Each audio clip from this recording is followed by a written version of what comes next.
Good morning and praise the Lord. आमे पुरातन नियम पाठ करबा शेष करियछु, किंतु गोटे विषय आमे जानिबा आवश्यक। पुरातन नियम जेतेबेले मलाखी पुस्तक रे शेष हुए ताहार संगे संगे नूतन नियम रो माथ्यू पुस्तक आरंभ हुए नाही। मलाखी आ माथ्यू ए दुईटी पुस्तक मध्य रे पुरातन नियम रो शेष नूतन नियम रो आरंभ मध्य रे प्राय 400 वर्षर गोटे नीरवतार समय रही। नीरवता एथिपाई कि सही समय विषय रे बाइबल किछि कहे ना, किंतु तार अर्थ यह नुहे जे से 400 वर्ष रे किछि घटी ना, बरं सही 400 वर्ष मध्य रे जहा सबु घटी ताहा नूतन नियम को बुझिबा पाई अत्यंत गुरुत्वपूर्ण विषय अटे। तेणु ताहाकु जदि न बुझिबा ताहले आमे नूतन नियम को बुझी परिबा नाही। तेणु यह गुरुत्वपूर्ण आमे सही मध्यवर्ती समय को आमे बुझिबा को चेष्टा करिबा। तेणु एही किछि दिन आमे सही मध्यवर्ती समय अध्ययन को जिबा। आपण माने नियमित जदि शुणिबे, ध्यानर सहित शुणिबे, ताहले आपण माननकु आगामी दिन मानकरे जेतेबेले नूतन नियम पाठ करिवे अनेक विषय बुझिबा पाई सरल और सहज हेबो। तेणु अनुरोध करूची आपण माने शुणंतु। आसंतु आमे देखिबा कि पुरातन और नूतन नियमर मध्यवर्ती समय कौन। मलाखी भविष्यत वक्ता पुस्तकर प्रकाशन उतारे आउ कौनसी प्रकाश्य प्रकाशन काहारी को दिया जाए ना। भविष्यत वक्ता मानकर गतिविधि बा क्रियाशीलता आउ विशेषतः देखा मिले ना, जहा पुरातन नियम समय अत्यधिक साधारण और प्रचुर मात्रा देखा मिलुला। बंदी माने बंदित्व फेरी आसबार प्राय 200 वर्ष पर्यंत ईश्वर सेमानक संगरे थिबार आमे स्पष्ट भाव रे देखि परछु, किंतु तत्परे एठारे तांकर नीरवता को देखिबा को मिले। मलाखी भविष्यत वक्तांक ठारू यीशु ख्रीष्टंकर प्रकाशित हेबा पर्यंत प्राय 400 वर्ष संबंध रे बाइबल मध्य नीरव अटे। एही 400 वर्षर ईश्वरंक नीरवता को पुरातन और नूतन नियमर मध्यवर्ती समय बा एक प्रकार अंधकार युग बोली मध्य कहा जाए। यहाकू अंधकार युग बोली कहा जिबार कारण हेउछि जे एही समय रे ईश्वरंक ठारू कोनोसी प्रकाशन कि कोनोसी प्रकाश्य दर्शन दिया जाए नाही, किंतु वास्तव रे एही समय संबंध रे थिबा लिखित सूचना खूब सीमित बा अति अल्प मौजूद रहिछि। एथिपाई जेते थर पाठ कले सुधा नूतन नियमर अनेक घटना और जीशु ख्रीष्टंक शिक्षा गुड़ी को बुझिबा बेले बेले कष्ट साध्य होइथाय। सबुठारु बड़ समस्या गुड़िक मध्यरु गोटे समस्या हेउछि जे पुरातन और नूतन नियमर मध्यवर्ती समयर ज्ञान बिना नूतन नियमर राजनैतिक परिस्थिति, सामाजिक और आत्मिक परिस्थितिर पृष्ठभूमि विषय रे आमे अज्ञ अटु। इतिहास हठात गोटे दिन रे घटिथिबा घटना सदृश एक विषय नुहे, किंतु सेगुड़िक वास्तविक जीवन सहित जड़ित परिस्थिति समूहरु प्रवाहित होई आसीथाय। नूतन नियमर इतिहास को आनो डोमिनी बा एडी कहा जाए। यीशुंक जन्मर इतिहास अतीत सहित छंदा छंदी होई रही अछि। यह पुरातन नियम उतारे बाइबल रे 400 वर्षर संजोग अटे। एही 400 वर्षर नीरवता सहित इस्राएल रो इतिहास और ऐतिहासिक मानक लिखित पृथ्वीर इतिहास को व्यवहार करी नूतन नियम को बुझिबारे सहायक हेबा उद्देश्य रे एहाकू प्रस्तुत करा जायछि। नूतन नियम रे आसीथिबा मुख्य चरित्र गुड़िक को जानिबा पाई आमे एही मध्यवर्ती समय दुईटी नियमर मध्यवर्ती समय रे थिबा मुख्य चरित्र गुड़िक जानिबा अत्यंत जरूरी अटे। तेणु आसंतु से विषय रे आलोचना करिबा। बाबिलोन जेरूशलेम को विनष्ट करिथिला, अर्थात सही देश वर्तमान अदृश्य हो गला दृश्य भाव रे। किंतु बाबिलोन को बंदी करी निया जाइथिबा जिहुदी माने थिले जिहुदार नेतागण। पूर्वर राष्ट्रीय अनुष्ठान सदृश न हेले सुधा सेमानंको देई एक नूतन संप्रदाय बा समाज गढ़ी उठिला। एही नूतन संप्रदाय बा समाज गढ़िबारे एजरा और निहिमियांकर गुरुत्वपूर्ण भूमिका रहिछि। पुरातन और नूतन नियमर मध्यवर्ती समय रे लोक माने जो स्थान सबुरे छिन्न भिन्न होइथिले ବର୍ତ୍ତମାନ ଆସନ୍ତୁ ଆମେ ସେ ବିଷୟରେ ଚିନ୍ତା କରିବା।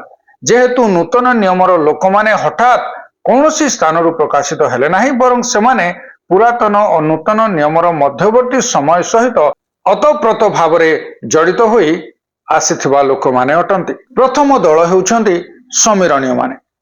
ଅସୁର ଦ୍ୱାରା ବିନଷ୍ଟ ହୋଇଥିବା ଉତ୍ତର ଇସ୍ରାଏଲର ଲୋକମାନେ ଦୀର୍ଘ ସମୟ ଠାରୁ ବିନଷ୍ଟ ହୋଇ ପଡ଼ିଥିବା ସିକିମକୁ ପୁନରୁଦ୍ଧାର କଲେ ଓ ଏହାକୁ ନିଜ ଇଚ୍ଛା ଅନୁସାରେ ସେମାନଙ୍କ ଧର୍ମ ଓ ସଂସ୍କୃତିର କେନ୍ଦ୍ର ଭାବରେ ପ୍ରତିଷ୍ଠା କଲେ। ମଧ୍ୟ ବାଇବଲର କପି ବା ନକଲ ଗୁଡ଼ିକ ମଧ୍ୟରୁ ସେମାନଙ୍କର ଗୋଟିଏ ସମୀରଣୀୟ ବାଇବଲ ମଧ୍ୟ ରହିଛି। ତାଙ୍କ ନିଜସ୍ୱ ପ୍ରଥା ଅନୁସାରେ ମଶାଙ୍କ ଲିଖିତ 5ଟି ପୁସ୍ତକକୁ ପାଠ କରି ସଦାପ୍ରଭୁଙ୍କର ସେବା କରିବାର ପ୍ରମାଣ ଏଠାରେ ଦେଖିବାକୁ ମିଳେ। ଦ୍ୱିତୀୟ ଦଳ ହେଉଛନ୍ତି ଉତ୍ତର ଇସ୍ରାଏଲର ଗାଲିଲୀୟ ଲୋକମାନେ। ସମୀରଣୀୟ ମାନଙ୍କ ସହିତ ମିଳିତ ନ ହୋଇ ବା ସେମାନଙ୍କ ସଂସ୍ପର୍ଶରେ ନ ଆସି ବାଟ ଭାଙ୍ଗି ଯାତ୍ରା କରୁଥିବା ଜିହୁଦୀମାନେ ନୂତନ ନିୟମ ସମୟରେ ଗାଲିଲୀ ଅଞ୍ଚଳରେ ବାସ କରୁଥିଲେ। ଏଜ୍ରା ପୁସ୍ତକରେ ବନ୍ଦିତ୍ୱରୁ ଫେରି ଆସିଥିବା ଲୋକମାନେ ଥିଲେ ପ୍ରାୟତଃ ଲେବୀୟ ନେତୃବୃନ୍ଦ ଓ ଜେରୁସାଲମର ଜିହୁଦୀମାନେ। କାଳକ୍ରମେ ସେମାନଙ୍କର ସନ୍ତାନମାନେ ଉତ୍ତରାଞ୍ଚଳକୁ ଯାତ୍ରା କରି ସେଠାରେ ବସବାସ କରିବାକୁ ଲାଗିଲେ। ଆହୁରି ପଲେଷ୍ଟିୟର ନିକଟବର୍ତ୍ତୀ ଅଞ୍ଚଳ ବେରିଆ, ଯାହା ମୟାବ ତଥା ଜର୍ଦ୍ଦନର ପୂର୍ବାଞ୍ଚଳ ଦେକାପୋଲି, ଗାଲିଲୀର ଉତ୍ତର ପୂର୍ବ ବିଦେଶୀୟ ନଗର ସମୂହ ଓ ଭୂମଧ୍ୟ ସାଗର ତଟସ୍ଥ ସୋର ଓ ସିଦୋନ ନଗରମାନରେ ଛିନ୍ନ ଭିନ୍ନ ହୋଇ ବାସ କରୁଥିବା ଜିହୁଦୀମାନେ ମଧ୍ୟ। ତୃତୀୟ ଦଳ ହେଉଛନ୍ତି ଡିଆସ୍ପୋରା।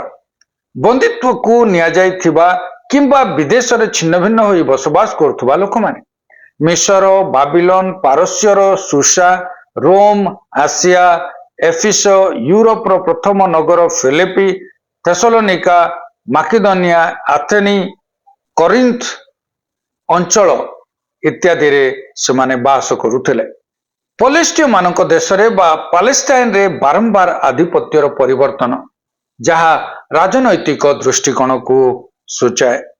ତେଣୁ ନୂତନ ନିୟମର ରାଜନୈତିକ ପରିସ୍ଥିତିକୁ ବୁଝିବା ପାଇଁ ଆମେ ଏହି 400 ବର୍ଷରେ ରାଜନୈତିକ ସ୍ତରରେ କେଉଁ ସବୁ ପରିବର୍ତ୍ତନ ଘଟିଲା, କିଏ ସବୁ ରାଜା ଥିଲେ, କେଉଁ ଲୋକମାନେ ଶାସନ କଲେ, କାହାକୁ ଶାସନ କଲେ, କି ପ୍ରକାର ସେମାନଙ୍କର ଶାସନ ବ୍ୟବସ୍ଥା ଥିଲା, ସେହି ସବୁ ମଧ୍ୟ ଜାଣିବା ଅତ୍ୟନ୍ତ ଜରୁରୀ ଅଟେ। ତେଣୁ ଆସନ୍ତୁ ସେହି ସମ୍ବନ୍ଧରେ ଆମେ ଚିନ୍ତା କରିବା। ବନ୍ଦୀ ଭାବରେ ନିଆଯାଇଥିବା ଜିହୁଦୀମାନେ ଦାସ ଭାବରେ ପ୍ରାୟ 70 ବର୍ଷ ବାବିଲନରେ ବାସ କଲେ। ତତ୍ପରେ ଏହା ପୁରାତନ ନିୟମର ଶେଷ ହେବା ବେଳକୁ ପାରସ୍ୟମାନଙ୍କ ଦ୍ୱାରା ପ୍ରାୟ ସର୍ବମୋଟ 200 ବର୍ଷ ଶାସିତ ହେଲେ। ଏଥିଉତ୍ତାରେ 336 ବିସି ବେଳକୁ ଆଲେକ୍ସାଣ୍ଡର ଦ ଗ୍ରେଟ୍, ଗ୍ରୀସର ରାଜା, ପାରସ୍ୟକୁ ଅଧିକାର କଲା ଓ ପ୍ରାୟ 30 ବର୍ଷ ପାଇଁ ସେ ଅଧିକାର ତା ହସ୍ତରେ ରହିଲା। କିନ୍ତୁ ହଠାତ୍ ତାଙ୍କର 30 ବର୍ଷ ବୟସ ବେଳେ ସେ ମୃତ୍ୟୁବରଣ କଲେ। ଏଥିଉତ୍ତାରେ ଆଲେକ୍ସାଣ୍ଡରଙ୍କ ସହଯୋଗୀ ବା ସେନାପତି ଟୋଲେମି କିନାନ ଦେଶର ନିୟନ୍ତ୍ରଣ ହସ୍ତଗତ କରିବା ପାଇଁ ମିଶରକୁ ଅଧିକାର କଲା ଓ ପ୍ରାୟ 100 ବର୍ଷ ପର୍ଯ୍ୟନ୍ତ କିନାନ ଉପରେ ସେ ରାଜତ୍ୱ କଲା। ପରେ ଆଲେକ୍ସାଣ୍ଡରଙ୍କ ଆଉ ଜଣେ ସହଯୋଗୀ ବା ସେନାପତି ସେଲୁସିଡ୍, ଟୋଲେମିର ବିପକ୍ଷ, ପାଲେଷ୍ଟାଇନକୁ ଟୋଲେମି ଠାରୁ ହସ୍ତଗତ କଲା। ଏହି ସମୟ ଠାରୁ ଏହି ଅଞ୍ଚଳ ସେଲୁସିଡ୍ ବଂଶର ଅଧୀନସ୍ଥ ହେଲା। ଏଥିଉତ୍ତାରେ ସେଲୁସିଡ୍, ଯାହାକୁ ସେଲଜୁକ ସାମ୍ରାଜ୍ୟ ମଧ୍ୟ କୁହାଯାଏ, ପ୍ରାୟ 34 ବର୍ଷ ପର୍ଯ୍ୟନ୍ତ ଇସ୍ରାଏଲ ଉପରେ ରାଜତ୍ୱ କଲା। ଏହି ସମୟରେ ଜିହୁଦାର ମାକାବିଆନ ଉଠି ସେଲୁସିଡ୍ ବିରୁଦ୍ଧରେ ଏକ ସ୍ୱାଧୀନ ସଂଗ୍ରାମ କରି 165 ବିସିରେ ସଫଳତା ପାଇଲେ। ତତ୍ପରେ ପ୍ରାୟ 100 ବର୍ଷ ପାଇଁ ଜିହୁଦା ଗୋଟିଏ ସ୍ୱତନ୍ତ୍ର ଦେଶ ହୋଇ ରହିଲା। ଏଥିଉତ୍ତାରେ 63 ବିସିରେ 63 ବିସିରେ ରୋମର ଜେନେରାଲ ପମ୍ପେଇ ଜେରୁସାଲମକୁ ରୋମ ସାମ୍ରାଜ୍ୟର ଅଧୀନସ୍ଥ କରିବା ପାଇଁ ତାହାକୁ ଅଧିକାର କଲା। ତତ୍ପରେ ଯୀଶୁ ଆସିଲେ। ସେମାନଙ୍କର ଶାସନ କାଳ ଅନୁସାରେ ଏହାକୁ ନିମ୍ନ ପ୍ରକାରେ ସଜା ଯାଇପାରେ। ବାବିଲନ 70 ବର୍ଷ ରାଜତ୍ୱ କଲା। ପାରସ୍ୟ ପ୍ରାୟ 200 ବର୍ଷ ରାଜତ୍ୱ କଲା। ଗ୍ରୀସ ର ଆଲେକ୍ସାଣ୍ଡର ଦ ଗ୍ରେଟ୍, ସେ ପ୍ରାୟ 30 ବର୍ଷ ରାଜତ୍ୱ କଲେ।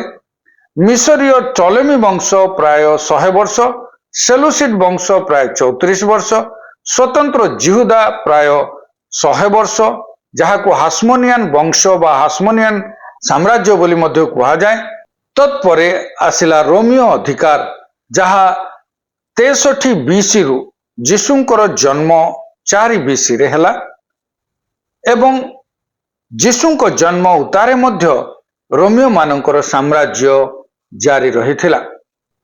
सेलुसिड वंशर 34 वर्ष राजत्व काल रे आंटियोकस 4 रो निष्ठुर नीति जोगु जिहुदी माने जाजकीय परिवार रो मतथियासंक नेतृत्व रे एक विद्रोह बा आंदोलन आरंभ कले। यह ही कहा जाए मकाबियान आंदोलन। जिहुदासंको तृतीय पुत्रर डाक नाम जार अर्थ लोह मार्तुल। आउ एई विजय को सेमाने उत्सर्गीकरण भोज बा पर्व भाव रे पालन करते। मकाबी समय रे इस्राएल पुनः परिभाषित हैला और व्यवस्था केंद्रिक जिहुदी मत को आनुष्ठानिक भाव रे दृढ़ रूपे प्रतिष्ठा करागला। नूतन नियम रे उल्लेख करा जायथिबा हेरोद परिवार एही समय रे राजनैतिक दृश्यपट रे आसिले, किंतु सेमाने कि प्रकार आसिले, कि प्रकार सेमाने प्रकृत इस्राएल बा जिहुदी न होई जिहुदी मानकर राजा भाव रे शासन कले, से समस्त विषय आमे आगामी वीडियो रे बा आगामी आमानकर ऑडियो रे आमे सुनिबा। तेणु दयाकरी याकु नियमित शुणंतु, ताहले आपण माने ठीक भाव रे बुझी पारिबे। धन्यवाद। प्रभु आजिर पठन रे, प्रभु आजिर ध्यान रे आम समस्त को आशीर्वाद करंतु।